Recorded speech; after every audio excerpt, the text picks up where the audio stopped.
নমস্কার বন্ধুরা, আপনারা দেখছেন দ্য ট্রেন্ডিং বেঙ্গল ইউটিউব চ্যানেলের পক্ষ থেকে আপনাদের জানাই স্বাগত। তো বন্ধুরা, ডিএ নিয়ে এই মুহূর্তে সবথেকে বড় আপডেট চলে এসেছে। রাজ্য সরকারি কর্মচারী ও গ্র্যান্ট এইড ইন কর্মচারী ডিএ ও বকেয়া ডিএ নিয়ে গুরুত্বপূর্ণ আপডেট চলে এসেছে। হ্যাঁ বন্ধুরা, মুখ্যমন্ত্রী শুভেন্দু অধিকারী মহাশয় সাথে একটি গুরুত্বপূর্ণ বৈঠক হতে চলেছে। তিনি বৈঠকে আহ্বান জানিয়েছেন রাজ্যের সমস্ত সংগঠনগুলিকে।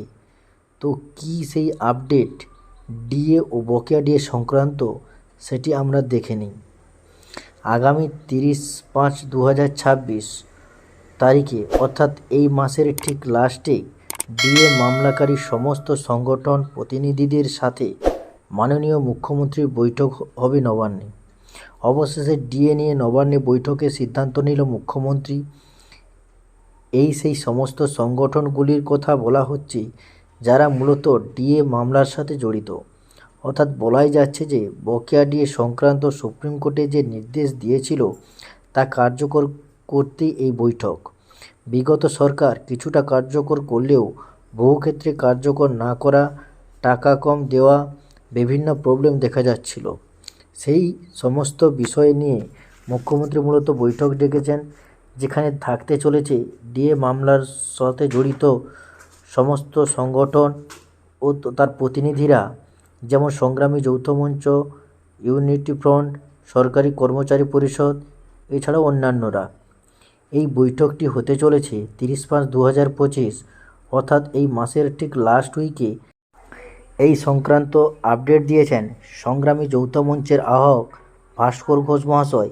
তিনি কি পোস্ট করেছেন যে আগামী 30/5/2025 তারিখে ডিএ মামলাকারী সব সংগঠনের প্রতিনিধিদের সঙ্গে মাননীয় মুখ্যমন্ত্রীর বৈঠক হবে নবান্নে।